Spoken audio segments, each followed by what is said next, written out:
There is power in the name of Jesus. You got it. There is power in the name of Jesus. There is power in the name of Jesus. Yeah.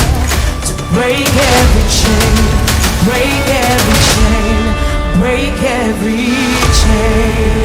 Declare it, say, to break every chain, break every chain, break every. Now somebody lift your hands in the air right here. Say, there's an army. We won't keep silent. Say, there's an army. There's an army. There's an army rising up. Now shout it out to the break every chain, to break every chain, break every chain, break every chain. Say the break.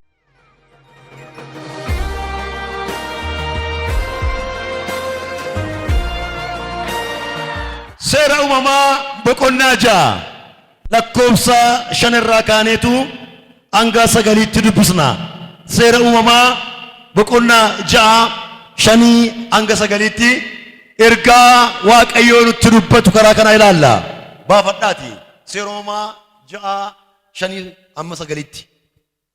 Ana wajjin dubbisna. Waaqayyo yommus jalli namaa lafarratti baay'achuu isaa wanti namni guyyaa hundumaa garaa isaatti yaadee qopheessu hundinuus jallaa duwwaa ta'uu isaa in arge. Waaqayyo nama lafarratti uumuu isaa in jibbe, guutummaa garaa isaattis in gadde.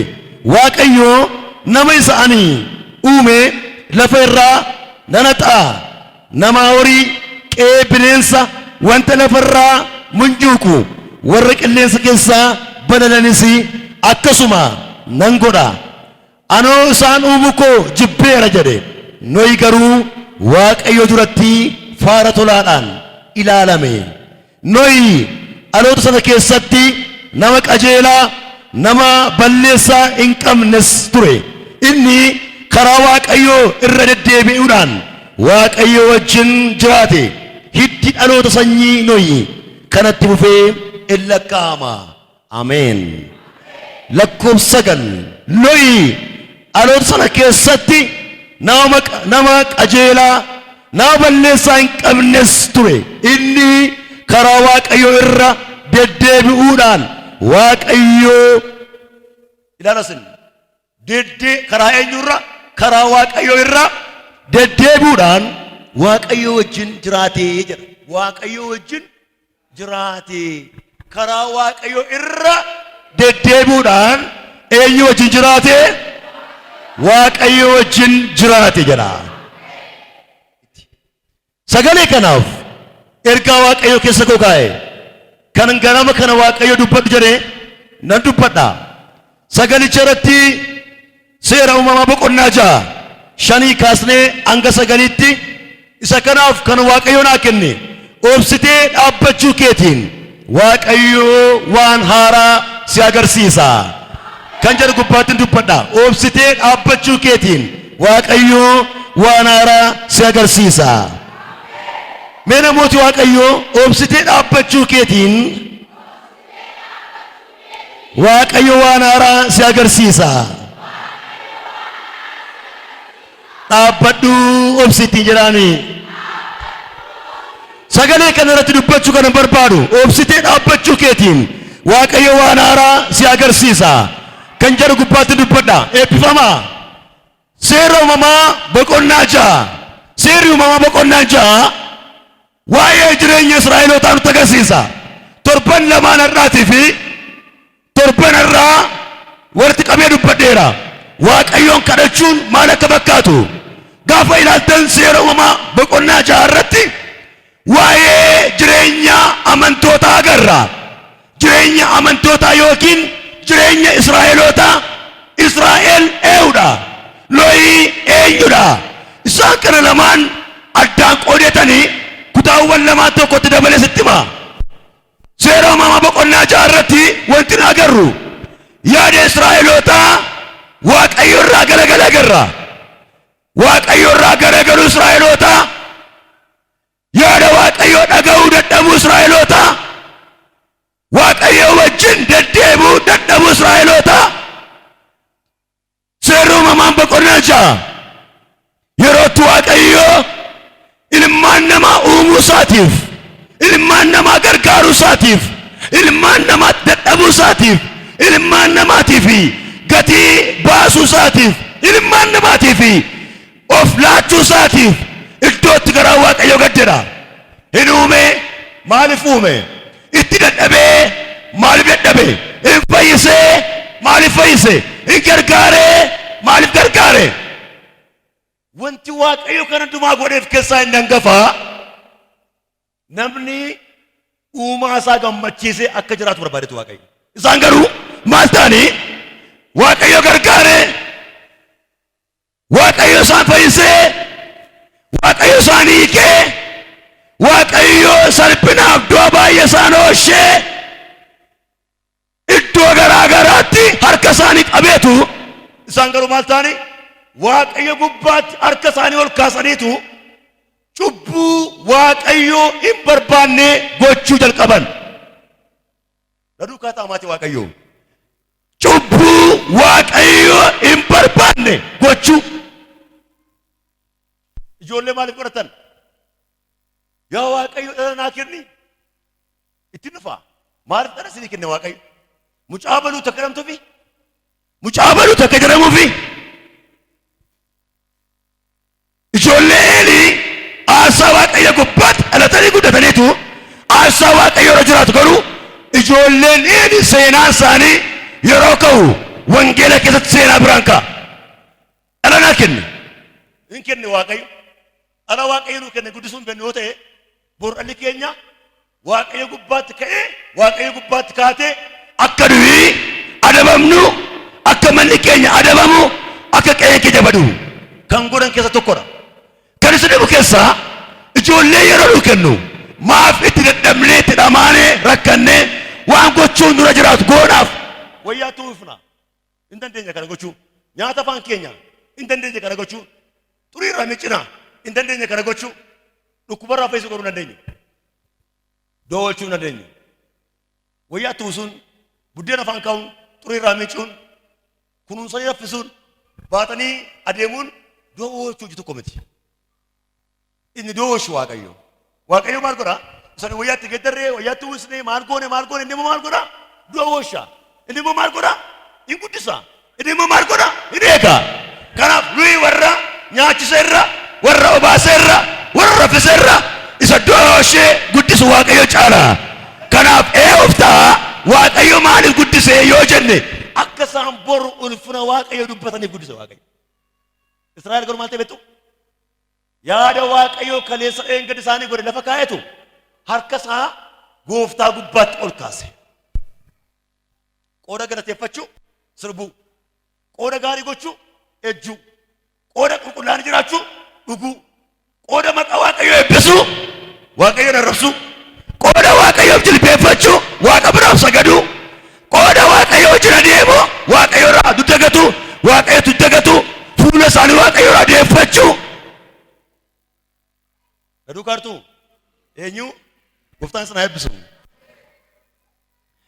Wanti Waaqayyo godhu hundumtu lafa kaa'aniitu maal ta'an yaada Waaqayyo waliin dhaa'u jalqaban waliin dhaa'u bocobbachuu jalqaban faffatu jalqaban miilaan adeemu jalqaban hin ilaale Waaqayyo hin deebine hin eeggame Waaqayyo hin deebine hin gorse Waaqayyo hin deebine isaa hin dhiifne deebi'aa hin deebine ittuu caalaa deemani ittuu caalaa tokkoon keessan ofirraa deema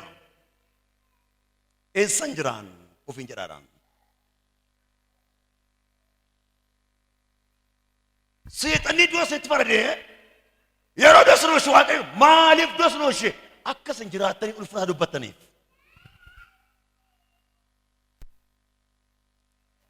cufamtanii gatamtanii waaqayyo dhufee isin barbaade nama isin godhe. Maaliif akkasin Kiristoos bu'aa keessan akka ta'e bartaniif. Firoota eenyu duukaa jira? Dubbiin dubbadhu dhagaa jira. Afur waaqayyo isin haa eebbisu. Bowwaa du'aa keessaa harkisee baase. Bowwaa du'aa keessaa baasee akkuma Daawit dubbatu inni dhoqqee akka suphee nama qabu keessaa na baaseetu miilla koo iddoo wal qixxee irra dhaabe jedha. Arrabni koos galata qaba jedha. Maaliif kana godha waaqayyo? Akkasiin ulfina waaqayyo dubbattaniif. Israa'el garuu maal godha beektu? Yaada waaqayyo lafa kaaniitu hin luguu, hin ejjuu, hin machaa'u, hin sirbu, waliin na'u, waan waaqayyo irraan eegne gochuu jalqaban. Walitti qindaa'anii, walii wajjin mari'atanii, walitti dhufanii tokko ta'aniidhaan seeruma boqonnaa ja'a isa nu kaasa. Biyya lafaa irratti jallinni baay'achaa ilmaan namaa wajjin dhalatee guddachuu jalqabe. Thank you Jesus. Ilmaan namaa wajjin miilla fuudhee adeemuu jalqabe. Ilmaan namaa wajjin afaansaa banatee dubbachuu jalqabe. Jallina. Uumamni qulqullootaa garuu biyya lafaa keessaa Kiristoos Yesuus bineensa arrabaan uume, horii arrabaan uume, sagaleetiin uume, jechaan uume. Ilmaan namaa garuu harka isaatiin dadhabee kan inni uummateef inni guddaan ilmaan namaaf waaqayyo iddoo guddaa laateetu. Bineensa irratti, uumama irratti, wantoota addunyaa kana gubbaa jiran irratti Kiristoos Yesuus ilmaan namaatiif ulfina kennuu mul'isa. Ati kan kooti jechuun mul'isa. Akkuma yeroo baay'ee ijoollee namaa dhoqqee walakkaatti gaafa agartan irraa gortee dabartu. Hankeessan garuu dhoqqee walakkaatti agartan maal gootu? Dhaxxanii fi iddanii lafa kaaftu. Yesuus isin bukkee dabartanis isin lafaa fuutaniifis inni uumaadha. Kanaan maal ta'e yaadni Israa'eloota yaada waaqayyo irraa garagale. Yaada waaqayyo irraa. Firoota waaqayyoo. Yaada waaqayyo irraa. Yaada waaqayyo gatuu jalqaban. Kana duwwaa miti. Guyyaa keessaa gara guyyaatti. Guyyaadha gara guyyaatti. Yaada hamaa qopheessaniitu. Yaada hamaa qindeessaniitu. Waaqayyo yakkaa oolu jira. Ji'atti miti. Torbanitti miti. Waggaatti miti. Guyyaadha gara guyyaatti. Guyyaadha gara guyyaatti. Eewu yakku waaqayyoon. Eewun arrabsu waaqayyoon. Eewun gaddisiisu waaqayyoon. Eewun irratti ka'u waaqayyoon. Mana isaanii keessatti cubbuu. Wal bira ga'anii cubbuu. Iddoo garaa garaatti cubbuu. Gola isaanii keessatti cubbuu. Maatii gidduu cubbuu. Yoom guyyaa guyyaatti.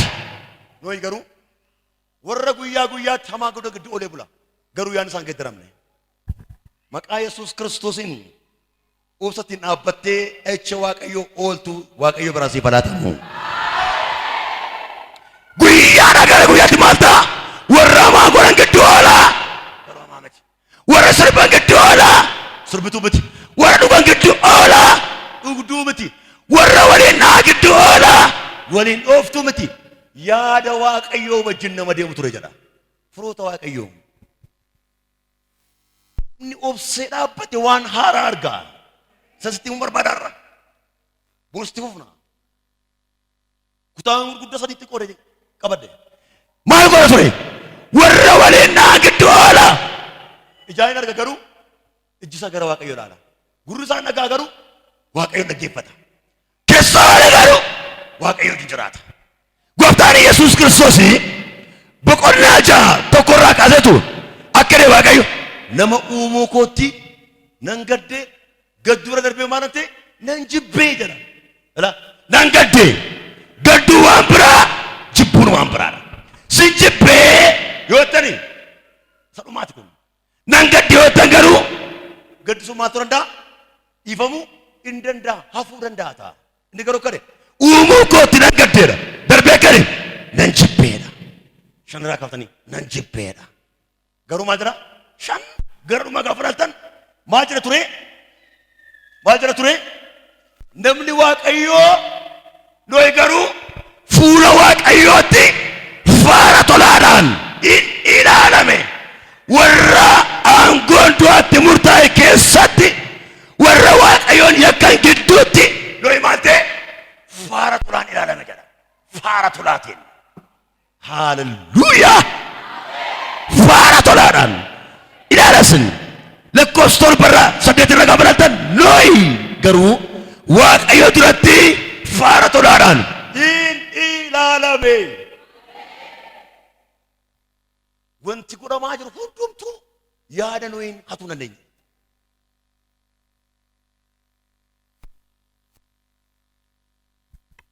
Waan barbaada yeroo isaan godhani nan obseedha in darbeedha. Waan barbaadan in dubbatu nan obsan darbeedha. Eenyus keessaa torbee kadhachuu har'ammoo obsanii dhaabbachuu namni obsee dhaabbatu isa ka'uu hundumaa keessaa haftee fuula waaqayyoo galataan jiraattaati. Inni ka hundumtuu dhufee darba. Inni ka hundumtuu dhufee darba. Inni ka hundumtuu dhufee darba. Siin garuu waaqayyo keessaa si hambisee si jiraachisa. Namni obsitee kadhattu, namni obsitee dhaabbattu ganama kana iji kee waan haaraa argaa. Dhaabbatee waaqayyoon eega. Itti asaasu hin naga'u. Waaqayyo kare isa kaanitti doo murteessaa nooyiif garuu kare faara tole. Isa kaanitti du'atti muraa nooyin garuu faara tole. Yeroo obsitee dhaabbattu waaqayyo diina keetti du'a muraa warra jaallattu du'a muraa siif garuu faara tole si ilaala. Siin garuu maal ta'a? Faara tole gara kee ilaala. Saraawwadii maaltu godhame? Akkani ilaameen nooyi naani lama uumuu ko maalante nan gaddu saraawwadii nan jibbe kanaan maalan godhaa? Uumamaa lafarratti uumamaan hundumaa maalan godhaa? Nan balleessaa. Maalan godhaa? Nan balleessaa. Mootiin ka'ee dhaabee hin jiru. Ameerikaa isheen guddoon kaatee dhaabee hin dandeessu. Eenyu jiree? Waaqayyo waan ta'eef. Yeroo obsitee dhaabbatu dubbate guutummaa see raawwachuuf eenyu danquu hin danda'u. Eenyu dhorkuu hin danda'u. Yesuus akkuma dubbatetti gochuudhaaf raawwachuudhaaf gara kee adeemee dhufa. Ilaamee kanani raawwadhee ilmaan namaa horii qee qilleensa gubbaa kan balali'an tokkoyyuu utuu nan bisin nan balleessa siif garuu da'oo bara baraan sii ta'a jedhe.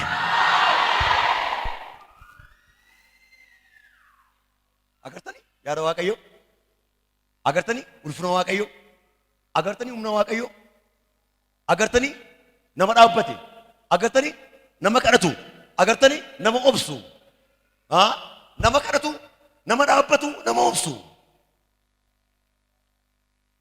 Amanaan obsu, amantuun obsitu, abbaan obsu, haati obsitu, hin nyaatu bineensa biyya lafaa. Inni ilaala qabxiiwwan keenya. Iyesuus Kiristoos harkaa miliqsaa. Warra maal ta'an? Eewun eegan? Itti garagara nama isa bukkee jiru. Obsi waaqayyoon eegiitii jedhaani. Waan haaraa agartaatii jedha.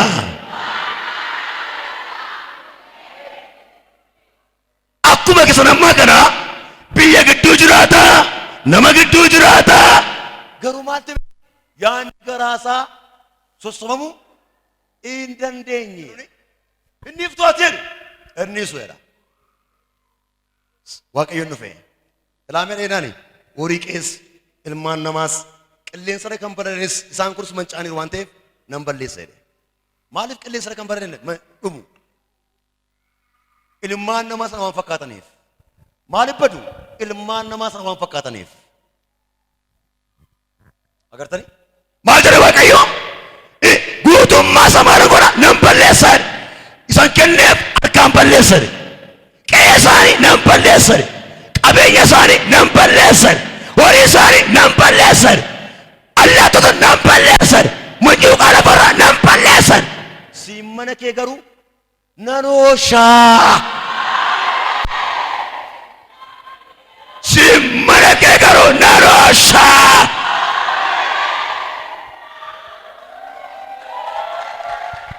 Warra dhaabbatanii waaqayyoon eegan waaqayyo in ooshaa. ooltu. Iddoo hundumaatti lafa hundumaatti of fakkaate kan jiraattu. Iddoo hundumaatti lafa hundumaatti gooftaa fakkaate kan jiraattu Waaqayyo Qidaame kana har'a ganama faara tolaan gara kee ilaaleera. Guyyaan kun siif guyyaa faara tolaan ilaalamtu taati. Thank you Jesus. Thank you.Illeekame Waaqayyotu. Maal leekama? Jalli isaanii badduuba.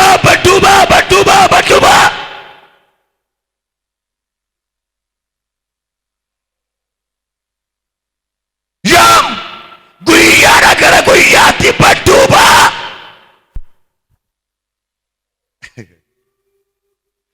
Guyyaadha gara guyyaatti badduuba. Itu ji'a keessaa ta'e gaariidha. Itu waggaa ta'e gaariidha. Dhiisuu danda'a ture Waaqayyo. Amma garuu guyyaadha gara guyyaatti yeroo wal bira ga'ani waan hamaa haasa'u. Yeroo mana tol deebi'ani waan hamaa haasa'u. Iddoo garaa garaatti waan hamaa haasa'u. Jaa tokko irraa kataati. Yaanni garaa isaanii maal ta'a deeme? Bal'achaa deeme. Maal ta'a deeme? Garaa Waaqayyo gadhiise. Maal ta'a deeme? Akka Waaqayyo jibbu isaan godhe. Beekasin waan hamaa godhaa yeroo deemtan garaa Waaqayyoon gadduu booddee garuu jibbamtu. Saa'olin nan jibbe Daawitiin nan jaaladhe. Saa'olin nan tuffadhe Daawitiin nan kabajaan. Mana Saa'olin gara deebise mana Daawitiin immoo olan qabaan. Eenyu dhiisuu danda'a Waaqayyoon?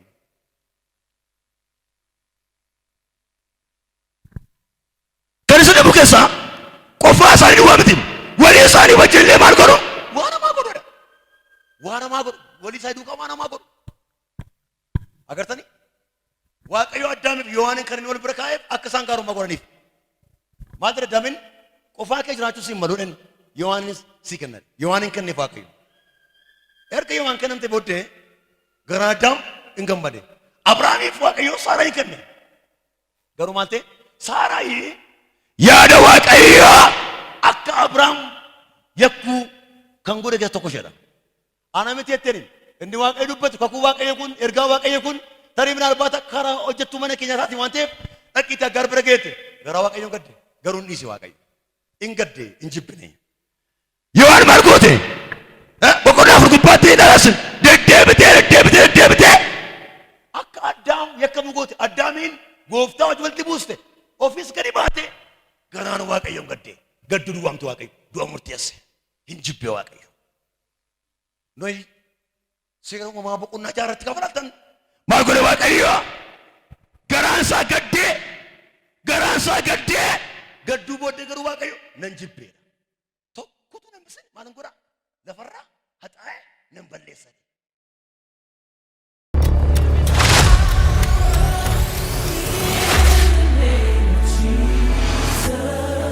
You got it. There is power in the name of Jesus. There is power in the name of Jesus. Yeah. To break every chain, break every chain, break every chain. Declare it, say, to break every chain, break every chain, break every. Now somebody lift your hands in the air right here. Say there's an army.